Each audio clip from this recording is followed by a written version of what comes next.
morning students. I am Sachin Soda, English teacher, Government Senior Secondary School, आसिया। कल हमने basic English की class start की थी। मैं आपको इंग्लिश के बारे में, इंग्लिश से संबंधित आपका जो विषय से संबंधित जो डर है वो दूर करने के लिए हम इंग्लिश को बहुत इजी वे में पढ़ेंगे और उस इजी वे में पढ़ने के लिए आपको इंग्लिश के कुछ बेसिक फंडामेंटल, कुछ आधारभूत तत्व आपको ध्यान में होने चाहिए। उसके बारे में हमने जो कल बात की थी उसके बारे में मैं आपको थोड़ा सा संक्षिप्त में बताता हूँ। उसके बाद हम आज की क्लास को कंटिन्यू करेंगे। बच्चों, हमने कल बात की थी इंग्लिश एक सब्जेक्ट भी है और इंग्लिश एक लैंग्वेज भी है। जब भी हम सब्जेक्ट के रूप में पढ़ते हैं तो हमारा उसके साथ में एक लिमिटेड टच होता है, लेकिन हमें इसको कंप्लीटली सीखना है तो हमें इसको एक लैंग्वेज के रूप में लेना होगा। और लैंग्वेज के रूप में लेते हैं तो इंग्लिश को एक लैंग्वेज के रूप में पढ़ने के लिए आपको इंग्लिश की कुछ महत्वपूर्ण बातें ध्यान में होनी चाहिए। इंग्लिश एक लैंग्वेज है, क्योंकि लैंग्वेज बच्चा जो है जन्म लेने के बाद में वो सीखता है और सीखने के लिए इंग्लिश जो लैंग्वेज है उसमें सबसे पहले हम जो कोई भी भाषा सीखते हैं तो हमारे अंदर एक साउंड निकलती है। साउंड जो है इंग्लिश लैंग्वेज के अंदर टोटल 44 साउंड है। जैसा कि मैंने आपको कल बताया था, इसमें बिल्कुल कंफ्यूज होने की जरूरत नहीं है, क्योंकि लेटर्स और साउंड तेरा वो था डिफरेंट। अब साउंड जो है वोवेल साउंड वो 20 है इंग्लिश में और कॉन्सोनेंट साउंड 24 है। अब इसके बारे में आपको कल बताया था, वोवेल साउंड का मतलब ये होता है कि ऐसे साउंड जो हमारे वोकल कोड से निकलते हैं। वोकल कोड का मतलब कंठ से निकलते हैं। ऐसे साउंड जो हमारे कंठ से निकलते हैं, तो ऐसे जो साउंड है वो ये हमारे लेटर से मिलकर बनते हैं। 5 लेटर से मिलकर के 20 साउंड बनते हैं और ये जो साउंड है केवल अपने कंठ की सहायता से, जो जैसे मैंने आपको कल एक ऐसा फोटो करके बताया था,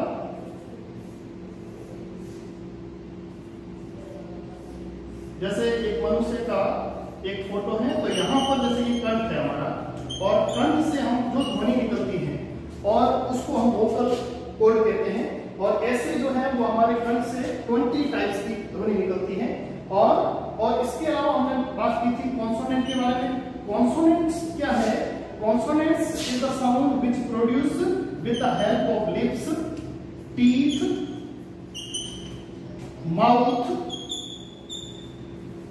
mouth and part of body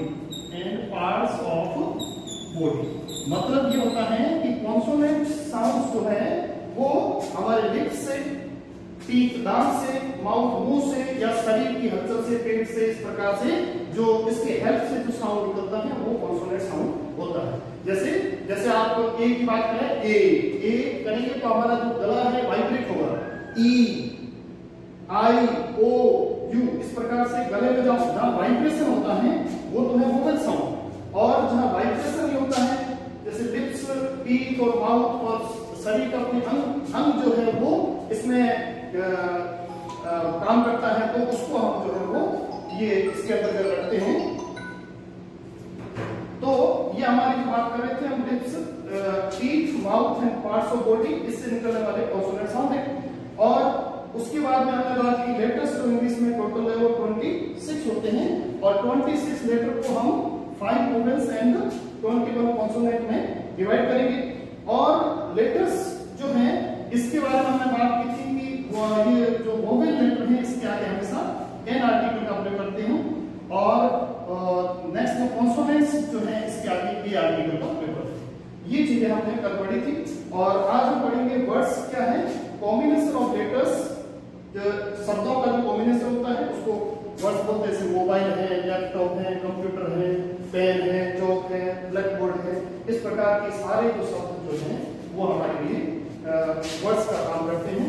तो नेक्स्ट हम आगे बात करते हैं इसी टॉपिक को कंटिन्यू रखते हुए।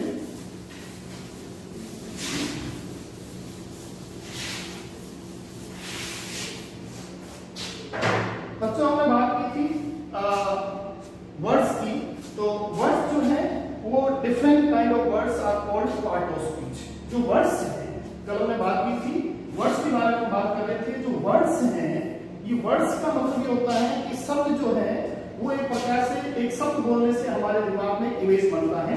जैसे मान लो आपने शब्द बोला कंप्यूटर, तो आपके दिमाग में एक इमेज बनेगा, एक कंप्यूटर टेबल पर रखा जाता है या लैपटॉप है। आपने जैसे मान लो मैंगो बोला, तो मैंगो का मतलब एक मैंगो की, जैसे मान लो आपके पास में नहीं दिया तो दिमाग में एक इमेज बनता है।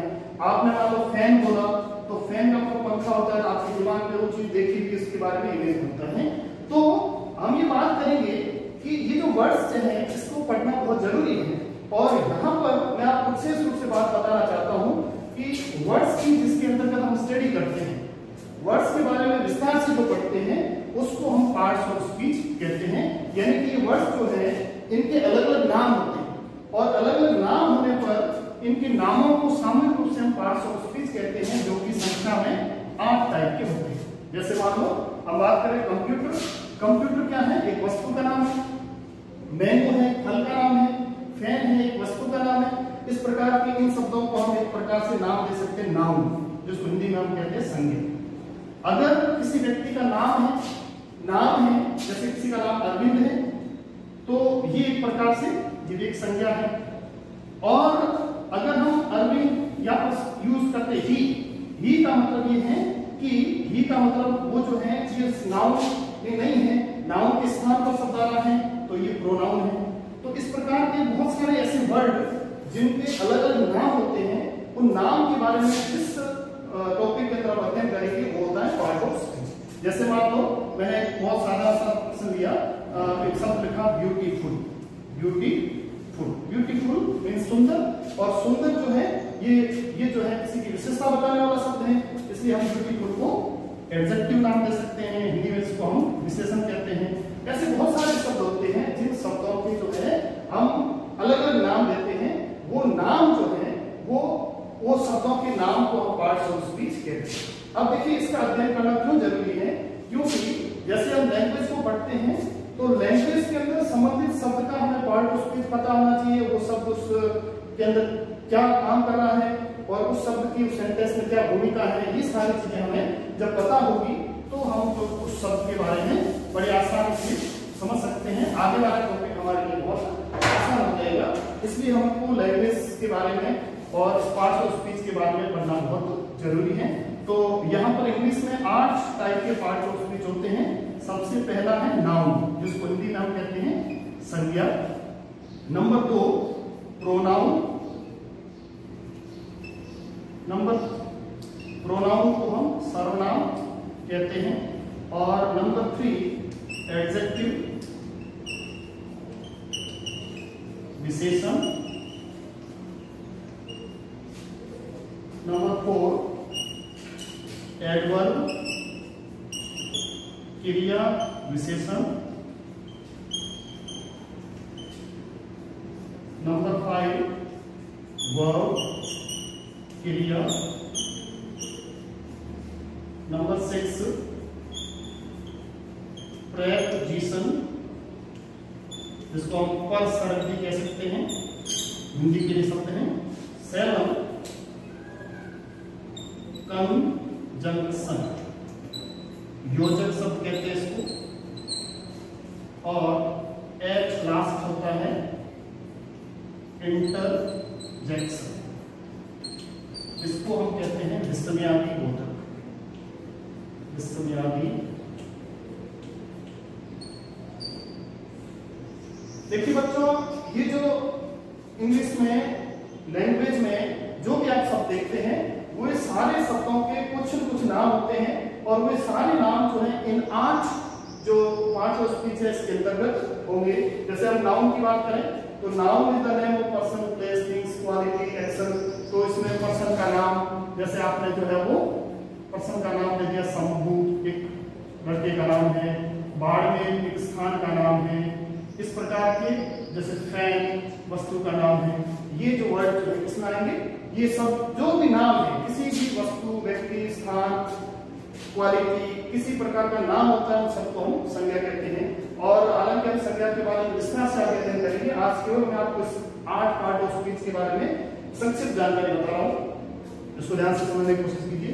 जैसे हम प्रोनाउन की बात करें, pronoun is the word use in the place of noun, noun के स्थान पर जो शब्द यूज होता है, जैसे हम शंभू के लिए ही यूज करते हैं, किसी लड़की के लिए सी यूज करते हैं, इन दोनों के लिए दे यूज करते हैं, कोई निर्जीव या सिटी स्थान के लिए इट का यूज करते हैं, जैसे हम यू यूज करते हैं या वी करते हैं, आई करते हैं, ये सारे वर्ड जो हैं वो प्रोनाउन के अंतर्गत आते हैं और प्रोनाउन की डिटेल स्टडी हम बाद में करेंगे।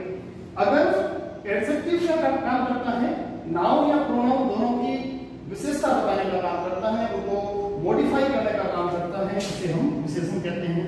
जैसे गुड है, बैड है और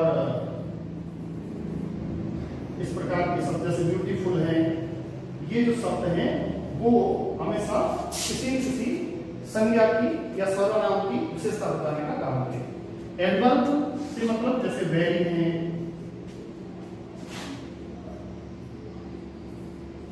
सेल्डम, ऑलवेज, ये जो शब्द हैं वो एडवर्ब के अंतर्गत आते हैं।